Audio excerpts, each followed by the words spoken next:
같이 기도함으로 새벽기도 시작하겠습니다. 하나님 아버지 앞에 나아갈 때 겸손함으로 나아갑니다. 하나님 음성을 듣기 원합니다. 이 고난 주간의 시작이 하나님께 무릎 꿇으며 겸손함으로 나아감으로 시작하게 하시고 그 가운데 하나님의 은혜를 부어주시고 하나님의 십자가의 고난의 의미를 더 깊이 깨닫는 시간 될 수 있도록 주님 인도하여 주옵소서. 살아계신 우리 주 예수 그리스도의 이름 받들어 기도합니다. 아멘. 오늘은 마태복음 26장 36절에서 56절까지의 말씀입니다. 마태복음 26장 36절에서 56절입니다. 이에 예수께서 제자들과 함께 겟세마네라 하는 곳에 이르러 제자들에게 이르시되 내가 저기 가서 기도할 동안에 너희는 여기 앉아 있으라 하시고 베드로와 세베대의 두 아들을 데리고 가실새 고민하고 슬퍼하사 이에 말씀하실새 내 마음이 매우 고민하여 죽게 되었으니 너희는 여기 머물러 나와 함께 깨어 있으라 하시고 조금 나아가서 얼굴을 땅에 대시고 엎드려 기도하여 이르시되 내 아버지여 만일 할만하시거든 이 잔을 내게서 지나가게 하옵소서. 그러나 나의 원대로 마시옵고 아버지의 원대로 하옵소서 하시고 제자들에게 오사 그 자는 것을 보시고 베드로에게 말씀하시되 너희가 나와 함께 한 시간도 이렇게 깨어 있을 수 없더냐. 시험에 들지 않게 깨어 기도하라.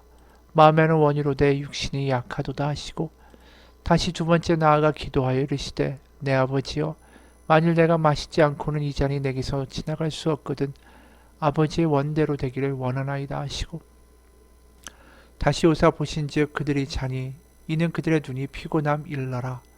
또 그들을 두시고 나아가 세 번째 같은 말씀으로 기도하신 후 이에 제자들에게 오사 이르시되 이제는 자고 쉬라. 보라 때가 가까이 왔으니 인자가 죄인의 손에 팔리느니라.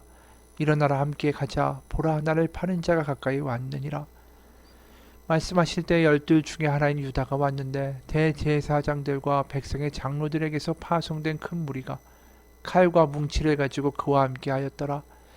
예수를 파는 자가 그들에게 군호를 짜이르되 내가 입맞추는 자가 그이니 그를 잡으라 한지라. 곧 예수께 나와 라비여 안녕하시옵니까 하고 입을 맞추니 예수께서 이르시되 친구여 내가 무엇을 하려고 왔는지 행하라 하신대 이에 그들이 나와 예수께 손을 대어 잡는지라. 예수와 함께 있던 자 중에 하나가 손을 펴 칼을 빼어 대제사장의 종을 쳐 그 귀를 떨어뜨리니 이에 예수께서 이르시되 내 칼을 도로 칼집에 꽂으라. 칼을 가지는 자는 다 칼로 망하느니라. 너는 내가 내 아버지에게 구하여 지금 12군단 더 되는 천사를 보내시게 할 수 없는 줄로 아느냐. 내가 만일 그렇게 하면 이런 일이 있으리라 한 성경이 어떻게 이루어지겠느냐 하시더라. 그때 예수께서 무리에게 말씀하시되 너희는 강도를 잡는 것 같이 칼과 뭉치를 가지고 나를 잡으러 왔느냐. 내가 날마다 성전에 앉아 가르쳤으되 너희가 나를 잡지 아니하였도다. 그러나 이렇게 된 것은 다 선지자들의 글을 이루려 함이니라 하시더라. 이에 제자들이 다 예수를 버리고 도망하니라.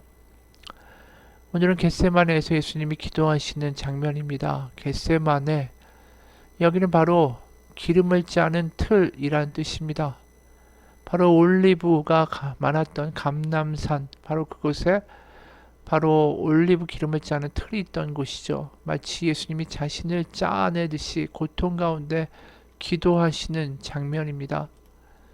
거기에 39절에 보면 예수님이 조금 나아가서 얼굴을 땅에 대시고 엎드려, 여기 예수님이 땅에 엎드린다 라고 이야기할 때의 이 헬라어는 페토라는 헬라어입니다. 바로 통제할 수 없는 극한 어떤 공포나 감정 속에 자신의 몸을 내던지는 그러한 모습입니다. 그러니까 전형적으로 영웅들이 어떤 위기 가운데 당당하게 맞닥뜨리는 그런 전형적인 타입의 모습과는 전혀 다르다라는 것이죠. 공포와 두려움의 감정이 예수님께 가득하다라는 걸 우리가 보게 되죠. 37절도 마찬가지예요. 베드로와 세베대의 두 아들을 데리고 가실새 고민하고 슬퍼하사 38절에 이에 말씀하시되 내 마음이 매우 고민하여 죽게 되었으니. 여러분 생각해 봅시다. 하나님의 아들이 이러한 마음과 이러한 감정을 가지실 수가 있습니까? 우리를 구원하기 위하여 오셨다는 바로 그분이 어떻게 이런 모습일까? 이렇게 약해도 되는가? 조금 전까지만 해도 귀신과 당당히 대결하시고 수많은 사람을 고치시고 성전을 뒤집어 엎으시고 바리새인들과 사두개인들을 독사의 자식이라고 당당하게 저주하시던 그분의 모습은 다 사라진 것처럼 보여요. 왜 이런 모습이실까? 그 답은 예수님은 참 하나님이시면서 동시에 참 인간이셨기 때문이에요. 이걸 신학적으로 말하면 예수님은 신성과 인성을 같이 가지고 계셨다라는 것입니다. 하나님이시기만 하기 때문에 모든 두려움이나 모든 위협이나 모든 고통과는 아예 거리가 먼 분이 아니고 바로 하나님의 아들이면서 동시에 인성을 가지셨기 때문에 사람이 느낄 수 있는 모든 감정과 고통과 아픔을 다 느끼실 수 있었다라는 것이죠. 바로 우리에게 구원은 저 멀리서 내가 너를 도와줄게라고 말하는 그러한 신이 이야기하는 게 아닙니다. 하나님이 몸소 그 몸을 입으시고 이 땅에 오셨고 배고프셨고 피곤하셨고 두려워하셨고 힘드셨고 우리와 똑같이 모든 것을 겪어주셨다는 것, 그것이 구원의 메시지입니다. 바로 예수님은 우리를 다 아시는 주님, 우리와 함께 걸어주시는 주님, 그렇기 때문에 우리 어떤 상황에도 우리의 기도를 체휼하시며 우리 가운데 구원의 은혜를 베푸실 수 있는 하나님, 그게 예수님 가운데 있는 복음이라는 것이죠. 바로 예수님은 우리의 모든 고통과 질고와 아픔을 아시는 하나님입니다.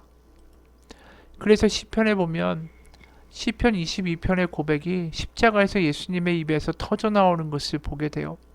시편 22편 1절 내 하나님이여 내 하나님이여 어찌하여 나를 버리셨나이까. 십자가에서 예수님의 고통 가운데 이 시편 22편을 그대로 고백하셨죠. 이것은 또 다른 복음의 한 측면입니다. 왜냐하면 시편 22편은 다윗이 쓴 시편, 사람이 쓴 시편이에요. 그런데 그 사람이 쓴 시편 22편을 그대로 인용하시면서 말씀하신다. 바로 그 다윗과 우리의 고백이 나의 고백이다라고 예수님이 이야기해 주시는 거 아닙니까? 바로 비단 한 인간의 고통스러운 고백이 아니라 이제 예수님의 고백이 되는 순간에 바로 인간의 어떠한 상황 가운데도 체휼하시고 긍휼하시고 바로 우리 입장에 서신 하나님의 아들 바로 예수 그리스도가 바로 그곳에 계신 것, 우리의 비명에 동참하시는 하나님, 그게 바로 시편 22편을 인용하신 예수님의 십자가의 비명의 복음입니다. 그래서 시편 22편을 읽다 보면 이제 이게 한 사람의 고백으로 안 들려요. 1절부터 시편 22편 아래를 보면 내 하나님이여 내 하나님이여 어찌 나를 버리셨나이까. 어찌 나를 멀리하여 돕지 아니하시며 내 신음소리를 듣지 아니하시나이까. 내 하나님이여 내가 낮에도 부르짖고 밤에도 잠잠하지 아니하오나 응답하지 아니하시나이다. 6절 나는 벌레요 사람이 아니라 사람의 비방거리요 백성의 조롱거리니이다. 7절 나를 보는 자는 다 나를 비웃으며 입술을 삐죽거리고 머리를 흔들며 말하되 그가 여호와께 의탁하니 구원하실 걸 그를 기뻐하시니 건지실 걸 하나이다. 11절 나를 멀리하지 마옵소서 환난이 가까우나 도울 자 없나이다. 12절 많은 황소가 나를 에워싸며 바산의 힘센 소들이 나를 둘러쌌으며 내게 그 입을 벌림이 찢으며 부르짖는 사자 같으니이다. 나는 물같이 쏟아졌으며 내 모든 뼈는 어그러졌으며 내 마음은 밀랍 같아서 내 속에서 녹았으며 내 힘이 말라 질그릇 조각 같고 내 혀가 입천장에 붙었나이다. 주께서 또 나를 죽음의 진토 속에 두셨나이다. 16절 개들이 나를 에워쌌으며 악한 무리가 나를 둘러 내 수족을 찔렀나이다. 이것이 다윗의 고백이지만 동시에 하나님의 아들 예수님의 고백이 되는 것입니다. 바로 이것이 나의 한탄의 고백이 아니라는 거예요. 바로 예수님의 고백이기도 하고 바로 어떤 순간에도 하는 나의 기도가 하나님이 그것을 허투루 우습게 그냥 스쳐가지 듣는 것이 아니라 하나님이 그 고통 가운데 절절하게 나와 함께 같이 부르짖으며 기도해 주시는 성령님을 보내주시는 하나님이시다라는 것을 우리는 이 대목을 통해서 알게 되죠. 그래서 겟세마네에서 예수님이 공포와 두려움의 감정을 느끼시는 것은 바로 뭐 이순신 장군처럼 나의 죽음을 적에게 알리지 말라, 그러한 근사한 모습이 아니라 바로 우리의 똑같은 모습을 보여주는, 바로 하나님의 아들이 우리와 똑같이 되셨다라는 복음을 보여주는 장면인 것입니다. 그래서 성경은 예수님의 모습을 그대로 보여줘요. 예수님이 만약에 여기서 당당하고 영웅적인 모습을 겟세마네에서 보여주셨다면 우리에게도 이렇게 말씀하시겠죠. 왜 두려워하느냐 겁쟁이들아, 당당하게 맞서라, 그렇지 아니하면 너희가 벌을 받으리라, 이렇게 말씀하시게 될 거 아니에요. 하지만 예수님이 이러한 것들을 겪으셨을 때 우리는 우리의 연약함을 그대로 내놓을 수 있는 담대함이 생긴다라는 것이죠. 어떤 종교에서 어떤 신의 모습이 이렇게 연약하게 드러납니까? 우리의 모든 것들을 그대로 보여주시는 하나님, 겪으시는 하나님, 그 예수님의 복음이 이 겟세마네 동산에서 보여지고 있다라는 것입니다. 예수님이 이 땅에 오시기 전에 하나님이 인간을 만드시고 인간을 사랑하기로 작정하실 때 사실 하나님의 마음은 깨어질 준비를 하고 계신 것이죠. 왜냐하면 불완전한 존재를 사랑하기로 결단하는 순간에 그 마음은 상처를 입을 수밖에 없습니다. 불완전하기 때문에, 두렵기 때문에 무너지고 또 배신하고 또 좌절하고 또 타락할 것이 분명하기 때문이죠. 그런데 그를 사랑하기로 작정하신 하나님, 그 하나님의 마음이 결국은 십자가에 드러난 하나님의 고통의 마음 아닙니까? 그리고 그런 불완전한 우리를 끝까지 이끌고 가기 위하여 이 땅에 예수님을 보내셔서 우리의 손을 잡고 하나님께로 나아가자. 내가 너의 모든 것들을 알고 있어. 괜찮아. 내 손을 잡아. 내가 아버지께로 데려갈 거야. 바로 그 예수님이 우리 가운데 필요하신 것이죠. 그래서 나의 모든 것들을 아시고 이 땅까지 내려오신 예수님이 나의 중보자시고 나의 대언자시고 나의 친구십니다. 본 회퍼라는 목사님이, 독일의 목사님이죠. 순교하신 목사님이 옥중에서 쓴 편지 가운데 이런 대목이 있습니다. 오직 고난받는, 고통받는 신만이 우리를 도울 수 있다. 이 파격적인 이야기 아닙니까? 능력 있는 신이 우리를 도우는 게 아니라 고통당한 신만이 우리를 도울 수 있다. 바로 예수님만이 복음이고 예수님만이 우리를 도울 수 있다 라고 고백한 것이죠. 어느 신학교의 교수님이 이런 이야기를 합니다. 한 살 난 막내딸이 암 진단을 받았습니다. 아이는 2년간 항암 치료와 골수 생검을 하면서 온갖 증상을 다 겪었고 우리 가족은 잠 못 드는 밤을 셀 수 없이 보내야만 했습니다. 감사하게도 2014년 딸아이는 암 완치 판정을 받았고 잘 지내고 있습니다. 행복한 결말을 맞아 좋아했습니다. 암 치료가 모두 끝나고 딸이 건강하다라는 게 너무 기쁘지만 그 시간을 지나오면서 아팠던 시간들은 지금도 떠오를 때마다, 또 아이가 아플 때마다, 아프다고 말할 때마다 눈물로 우리 가운데 찾아옵니다. 다시 그때의 순간을 떠올리게 되는 것이죠. 바로 그 아이로 인해서 마음 가운데는 정말 치유될 수 없는 아픈 상처가 남았습니다. 바로 하나님도 마찬가지가 아닐까요? 하나님은 감정이 없으시다, 온전하시다, 완벽하시다, 변하지 않으신다 이렇게 말하지만 하나님은 인격적인 분이시고 우리와 연결되어 있고 우리를 느끼고 응답하신 하나님이심을 알아야 합니다. 우린 성경에서 상처 입으신 하나님을 발견합니다. 죄악이 세상에 가득하고 그 생각하는 모든 계획이 항상 악할 뿐, 그런 인간을 보시며 마음에 근심하시고 그것을 지었음을 한탄하시는 대목이 창세기 6장 5절과 6절입니다. 그리고 주님은 그 이후에도 당신의 자식 이스라엘이 다른 왕을 구할 때에 배신의 마음을 느끼시죠. 주님은 부모로서 우리가 느끼는 그런 아픔을 다 느끼십니다. 바로 예수님이 그 고통을 받으시는 것, 그것은 하나님 신성에 포함되어 있는 게 아니었습니다. 바로 인성을 가시고 우리의 모든 것을 채우라시는 하나님의 그 마음, 바로 그 마음이 예수님의 인성 가운데 있었습니다. 바로 예수님, 바로 하나님은 우리를 아시는 하나님이십니다. 바로 내가 내 딸 아이의 항암 치료를 받던 그 하루하루마다 얼마나 고통스러웠는지 고무장갑과 마스크를 착용하고 아이의 알약을 가루내는 것이 나의 일상이었습니다. 알약을 담은 용기에는 위험 표시가 되어 있었습니다. 그 분말을 흡입하거나 만져서는 안 된다는 경고였죠. 그런 독한 약을 사과주스와 섞어서 1살짜리 딸아이의 입에 넣어주었습니다.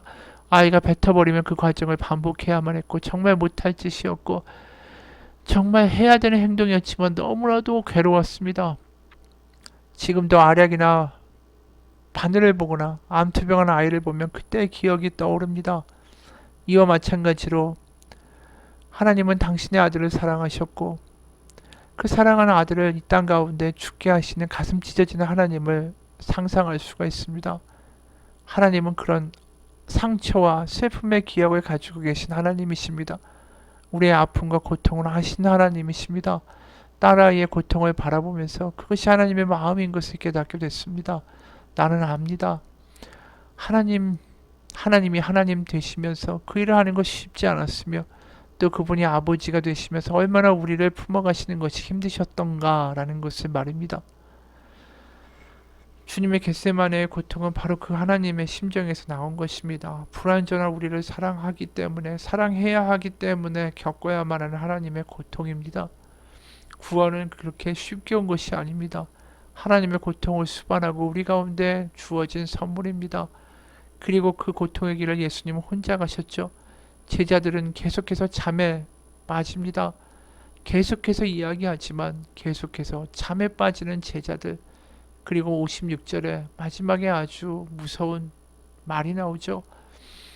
제자들이 다 예수를 버리고 도망하니라. 우리가 이 말씀을 보면서 느낍니다. 바로 십자가의 고통, 하나님이 우리를 구원하시는 그 일 가운데에 바로 우리는 단 하나의 일조도 하지 못했다라는 것. 오로지 하나님이 하셨고 오로지 예수님이 고난을 홀로 받으셨고 십자가의 길도 혼자 가셨으며 홀로 그 구원의 길을 열어주셨다라는 것입니다. 모든 것이 은혜입니다. 우리의 부족함에도 우리를 사랑하기로 작정하시고 그 모든 것들을 감당하신 하나님의 은혜 가운데 오늘도 굴복하며 항복하며 살아가기를 주님의 이름으로 축원합니다. 하나님 아버지, 구원의 복음이 얼마나 귀중하고 얼마나 대단한 것인지 그 모든 것들을 주님이 은혜 가운데 일방적으로 이루어 주셨음을, 하나님이 우리를 사랑하기로 작정하셨기 때문에 그 고통을 당하셨음을 우리가 다시 한번 기억하며 주님의 구원이 무엇인지 알아가며 복음이 무엇인지 알아가며 하나님의 자녀의 자리에 겸손히 설 수 있는 우리의 삶이 되게 도와주옵소서. 예수님 이름 받들어 기도합니다. 아멘. 하늘에 계신 우리 아버지, 아버지의 이름을 거룩하게 하시며 아버지의 나라가 오게 하시며 아버지의 뜻이 하늘에서와 같이 땅에서도 이루어지게 하소서. 오늘 우리에게 일용할 양식을 주시고 우리가 우리에게 잘못한 사람을 용서하여 준 것 같이 우리 죄를 용서하여 주시고 우리 시험에 빠지지 않게 하시고 악에서 구하소서. 나라와 권능과 영광이 영원히 아버지의 것입니다. 아멘.